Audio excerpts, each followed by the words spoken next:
بزرگان محترم، عزیز ساتھیوں، اللہ تبارک و تعالیٰ جو ہمیں دین عطا فرمایا ہے، اس دین کا اصل مقصد یہ ہے کہ اللہ اور اس کے رسول کی اتباع کی جائے۔ دین کا اصل مقصد اللہ اور اس کے رسول کی اتباع کی جائے، یعنی اللہ اور اس کے رسول کے بتائے ہوئے طریقے کے مطابق زندگی گزارنے کا نام دین ہے۔ جہاں اللہ کے احکامات ٹوٹ رہے ہوں، رسول اللہ صلی اللہ علیہ وسلم کی سنتیں چھوٹ رہی ہوں اور اس طریقے سے زندگی گزر رہی ہو، تو وہ اسلامی زندگی نہیں، وہ مسلمانی زندگی نہیں ہے۔ اور ہمیں اللہ رب العزت نے جو مقام و مرتبہ عطا فرمایا وہ دین کی بنیاد پر عطا فرمایا ہے کہ اللہ تبارک و تعالیٰ نے تمام عالم میں جتنے ادیان ہیں، جتنے مذاہب ہیں، ان تمام دینوں میں، ان تمام مذہبوں میں سب سے حق اور سچ اور اہم ترین جو دین اور اللہ کی بارگاہ میں محبوب ترین جو دین ہے، اللہ کی بارگاہ میں محبوب ترین اور مقبول ترین جو مذہب ہے، وہ مذہب اسلام ہے، دین اسلام ہے۔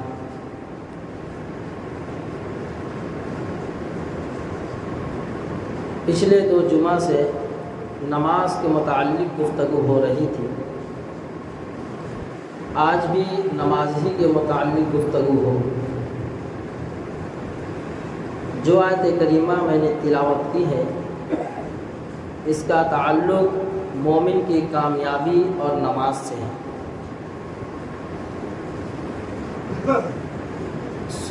18ویں پارہ کی ابتدائی 2 آیتیں ہیں جن میں اللہ تبارک و تعالیٰ نے فرمایا قد افلح المؤمنون، وہ مومن کامیابی کو پہنچ گئے، کامیاب ہو گئے، الذین هم فی صلاتهم خاشعون، جنہوں نے اپنی نمازوں میں خشوع اختیار کیا۔ کامیابی کا دار و مدار مال پہ نہیں، کامیابی کا دار و مدار پراپرٹی پہ نہیں، کامیابی کا دار و مدار صحت اور تندرستی کو نہیں بتلایا، کامیابی کا دار و مدار بتلایا نماز کے خشوع کو۔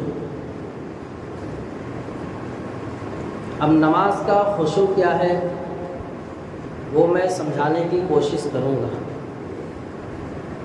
قرآن اور حدیث اور رسول اللہ صلی اللہ علیہ وسلم کے طریقے کی روشنی میں۔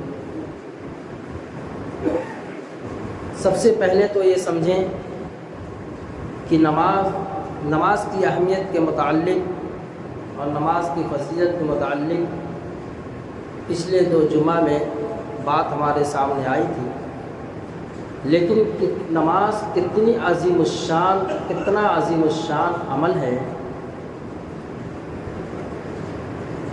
اس کی اہمیت کا پتہ اس واقعے سے چلتا ہے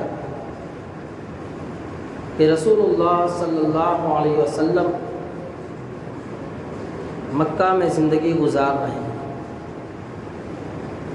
اور آپ کے اوپر اور آپ کو جب یہ ذمہ داری دی گئی کہ اے نبی جی آپ اعلائے کلمت اللہ کا اعلان کیجیے، یعنی لوگوں کو اللہ کی طرف بلائیے، لوگوں کا تعلق اللہ سے جوڑیے، لوگوں کو یہ بتلائیے کہ تمہارا خالق اور مالک اور رازق اللہ رب العزت ہے، لوگوں کو پیدا کرنے والے کی پہچان کرائیے کہ لوگوں تمہارا پیدا کرنے والا ہے اور وہ اللہ ہے، تم اپنے پیدا کرنے والے کو پہچانو۔ جب رسول اللہ صلی اللہ علیہ وسلم اس دعوت کو، اس پیغام کو، اس احکام الہی کو لے کر کے اٹھتے ہیں تو آسانی کے ساتھ لوگوں نے آپ کی باتوں کو مانا نہیں۔ وہ قوم اور وہ قبیلے والے، وہ شہر والے جو آپ کو امین اور صادق کہا کرتے تھے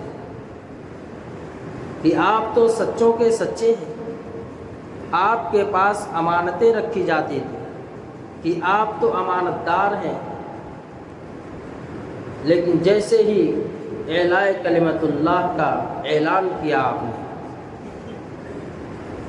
مروہ پہاڑی سے، صفا پہاڑی سے جب آپ نے اعلان کیا تو معلوم ہے کہ آپ کے ساتھ کیا لوگوں نے معاملہ کیا، کس رویے سے آپ کے ساتھ پیش آئے، کون سا سلوک آپ کے ساتھ کیا۔ وہ سارا برا سلوک آپ کے ساتھ کیا جو ہم سوچ نہیں سکتے۔ آپ کے چہرے مبارک پہ تھوکا گیا، آپ کے گلے میں رسی باندھ کر گھسیٹا گیا، حرم پاک میں آپ سجدے کی حالت میں آپ کے کمر مبارک پر اونٹ کی اوجھڑی غلاظت رکھی گئی، آپ کو پتھر مارا گیا، آپ کا جسم لہو لہان ہوا، آپ کو لوگوں نے گالیاں دی، نعوذ باللہ ہر طرح کے لوگوں نے تکلیفیں پہنچائی۔ رسول اللہ صلی اللہ علیہ وسلم کی ذات اقدس کو سوچئے ذرا، جس شخصیت کے بارے میں، جس ذات کے بارے میں خود رب العالمین فرما رہا ہے کہ اگر مجھے آپ کو پیدا نہ کرنا ہوتا تو کائنات کے کسی ذرے کو پیدا نہ کرتا۔ 1.25 لاکھ انبیاء علیہ السلام کو آپ کے صدقے میں پیدا کیا گیا۔ اتنی بڑی کائنات اور کائنات کے ایک ایک ذرے کو، کائنات کو جو سجایا گیا وہ آپ کے صدقے میں سجایا گیا، اور آپ کی اتنی تکلیفیں اٹھانی پڑیں۔ چنانچہ رسول اللہ صلی اللہ علیہ وسلم اسی تکلیف اور پریشانی اور اذیت کے عالم میں سوچتے ہیں کہ کاش کوئی ایسی جگہ مل جاتی جہاں پہ میں اللہ کی عبادت کرتا اور لوگوں کو بلاتا اور لوگ میری باتوں کو مان لیتے۔ چنانچہ آپ نے طائف کا ارادہ کیا۔ کیوں؟ اس لیے کہ آپ کا رضائی وطن ہے طائف، آپ صلی اللہ علیہ وسلم کا بچپن طائف میں گزرا ہے۔ دائی حلیمہ رضی اللہ تعالی عنہ آپ صلی اللہ علیہ وسلم کی جو رضائی ماں ہے، جنہوں نے آپ کو دودھ پلایا ہے، آپ کا وطن طائف ہے۔ وہ طائف میں لے آ کر کے آپ کو پالی اور پوسی اور آپ کی پرورش کی۔ چنانچہ رسول اللہ صلی اللہ علیہ وسلم کے دل کے اندر ایک خیال گزرا کہ میں کیوں نہ اپنے ننیحال چلا جاؤں، تو وہاں لوگ کہیں گے کہ ہمارے گاؤں کا نواسہ ہے، ہو سکتا ہے میری باتوں کو لوگ مان لیں، اور آپ وہاں سے سفر کر کے چلتے ہیں۔ جیسے آپ وہاں گئے تو وہاں کے بڑے بڑے لوگوں سے آپ نے ملاقات کی اور سب کو اعلاء کلمت ایک اللہ کی دعوت دی، کسی نے نہیں مانی، بلکہ لوگوں نے آپ کے پیچھے اوباش بچوں کو لگا دیا، نالائق بچوں کو لگا دیا کہ آپ کو پتھر مارے، گالیاں۔ چنانچہ رسول اللہ صلی اللہ علیہ وسلم کو آپ کو طائف کی اذیتیں اٹھانی، آپ کو اتنا پتھر سے مارا گیا کہ آپ کی جوتیاں مبارک خون سے لہو لہان ہو گئی۔ ہمارا زبان سے کہنا آسان اور آپ کا سن لینا آسان۔ ہم کو ایک کانٹا راستے میں چلتے ہوئے چپ جاتا ہے تو ہم دوسروں کو گالیاں دیتے ہیں کہ کس نے یہاں لا کر کے کانٹا رکھ دیا ہے، اس راستے کتنے روڑا پھینک دیا ہے۔ رسول اللہ صلی اللہ علیہ وسلم کو صرف اعلاء کلمت اللہ کے لیے اتنی تکلیفیں اٹھانی پڑی، اتنی اذیتیں سہنی پڑی۔ چنانچہ آپ وہاں سے طائف کی تکلیفوں کو برداشت کرتے ہوئے اور ہدایت کی دعا کرتے ہوئے واپس مکہ۔ رسول اللہ صلی اللہ علیہ وسلم کو تلاش تھی کہ تکلیفوں کے بعد ہر آدمی سوچتا ہے کوئی ایسی جگہ ہمیں مل جائے جہاں مجھے تھوڑا سا سکون حاصل ہو جائے، تھوڑا دل کو فرحت اور سرور حاصل ہو جائے، دماغ کو ذرا سکون حاصل ہو جائے۔ اللہ تبارک و تعالیٰ کا پیغام آیا، جبریل امین علیہ السلام آئے اور آ کر کے کہا چلو اللہ نے آپ کو بلایا ہے اور آپ کو معراج میں لے جایا گیا اور جنت کی سیر کرائی گئی، آپ کے دلوں کو سکون ملا اور وہاں پہ اللہ کے رسول صلی اللہ علیہ وسلم کو ایک عظیم تحفہ نماز کا دیا گیا۔ دوستو ذرا سوچو، کتنی تکلیفوں کے بعد، کتنی اذیتیں برداشت کرنے کے بعد، کتنی پریشانیوں کا سامنا کرنے کے بعد ہم کو نماز کا تحفہ ملا، اور آپ کو نماز کا تحفہ ملا۔ وہاں اللہ کے نبی صلی اللہ علیہ وسلم نے اللہ تبارک تعالیٰ سے فرمایا کہ بار الہ اے رب العالمین، میری امت تو گناہ گار ہے، کمزور ہوگی، یہاں تک اس کی رسائی کیسے ہوگی، لہذا میں اپنی امت کو جا کر کے کیا جواب دوں گا؟ تو اللہ کے نبی صلی اللہ علیہ وسلم کا حکم ہوا فرما دینا الصلاۃ معراج المؤمنین، کہ نماز مومنین کا معراج ہے، نماز مومنین کی معراج ہے، کہ جا کے بول دینا، جا کے کہہ دینا اپنی امت سے کہ جو شخص نماز پڑھے گا گویا کہ اس کو معراج ہو گئی ہے۔ کہ جب مومن بندہ سجدے میں ہوتا ہے تو نور کے 70,000 پردے ہٹ جاتے ہیں، اللہ تبارک و تعالیٰ سے ڈائریکٹ باتیں کرتا ہے۔ نماز کو ہلکا نہ سمجھیں۔ آج ہم نے نماز کو ہلکا سمجھا، نماز کو سرسری سمجھا۔ بہرحال آج مجھے نماز کا ایک سنت طریقہ کیا ہے، رسول اللہ صلی اللہ علیہ وسلم کے نماز پڑھنے کا طریقہ کیا تھا، اور آپ نے نماز کی کتنی تلقین کی، کتنی تاکید فرمائی ہے، اس آیت کے ذیل میں بیان فرمایا قد افلح المؤمنون، وہ مومن کامیاب ہو گئے، الذین هم فی صلاتہم خاشعون، جنہوں نے اپنی نماز کے اندر خشوع اختیار کیا۔ عام طور سے نماز کے لیے 2 لفظ بولے جاتے ہیں کہ خشوع اور خضوع والی نماز۔ تو خضوع اس کو کہتے ہیں کہ ہمارا ظاہری اعضاء، ہمارا ظاہری جسم اللہ تبارک و تعالیٰ کی طرف متوجہ ہو، یعنی سنت نبی صلی اللہ علیہ وسلم کے متعین طریقے کے مطابق۔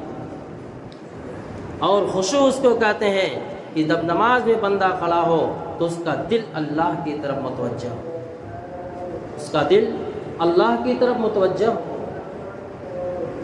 تو بندہ جب نماز کے لیے آتا ہے تو سب سے پہلے تو وہ نماز کے لیے کھڑا ہوتا ہے، قیام ہے۔ تو نماز کے لیے کس طریقے سے کھڑا ہو؟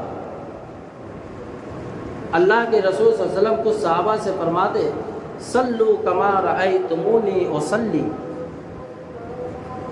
صلو کما رأیتمونی اصلی، اے میرے صحابہ جس طرح تم مجھے نماز پڑھتے ہوئے دیکھو اسی طرح تم نماز پڑھو۔ نماز کے طریقے میں، نماز کے پڑھنے میں اپنی عقل سے کام نہ لو، اپنی عقلیں نہ دوڑاؤ کہ چاہے جیسے جی میں آیا قیام کر لیا، رکوع کر لیا، سجدہ کر لیا۔